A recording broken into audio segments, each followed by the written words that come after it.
പരിഹാരമായിട്ട് നിങ്ങൾ ഈ order pack ചെയ്ത പോയിന് അതിന് വേണ്ടിയിട്ടാണ് അവർ നമ്മുടെ ആദ്യം സമീപിച്ചത്.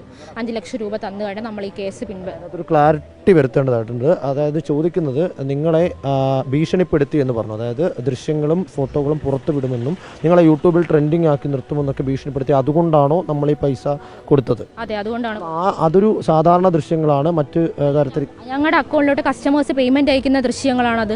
ദിയയുടെ അനുവാദത്തോടെ നമ്മളത് ചെയ്തത്. പക്ഷെ കസ്റ്റമേഴ്സിന് അറിയില്ലല്ലോ അത് ദിയ പറഞ്ഞിട്ടാണോ നമ്മൾ ചെയ്യുന്നതെന്ന്.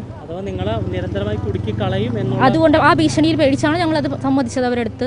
പിന്നീട് ആ തുക നിങ്ങൾ തിരിച്ചു. ഇവളുടെ പറച്ചിൽ കേട്ടതൊന്നും ഇവളൊക്കെ തുണിയില്ലാതെ നിൽക്കുന്ന സമയത്തുള്ള വീഡിയോസോ ഫോട്ടോസോ ആണ് അവരുടെ കിടക്കുന്നത്. ഇവള് ചെയ്യുന്നതെന്ന് പറഞ്ഞാൽ അവിടുത്തെ QR കോഡിൽ നിന്ന് പേയ്മെന്റ് മേടിക്കുന്ന വീഡിയോയും ഇവരുടെ കല്യാണത്തിനോ അല്ല ഇവരുടെ ഫംഗ്ഷനൊക്കെ പോയ വീഡിയോയും ഫോട്ടോയും ഒക്കെയാണ്. അത് പ്രചരിപ്പിക്കുമെന്ന് പറഞ്ഞാൽ എന്തിനാണ് ഇത്ര പേടി? 8 ലക്ഷം രൂപ കൊടുക്കാനായിട്ട് ഈ പറയുന്ന എച്ചിയുടെ കയ്യിൽ എവിടെ നിന്നാണ് 8 ലക്ഷം രൂപ? ഇവള് തന്നെ പറയുന്നുണ്ട് ഇവളുടെ ഒന്നുമില്ല, അല്ലെങ്കിൽ ഇൻസെന്റീവ് പോലും കിട്ടുക, അല്ലെങ്കിൽ ഇൻസെന്റീവ് കിട്ടിയ പൈസയിൽ നിന്ന് അതായിരിക്കും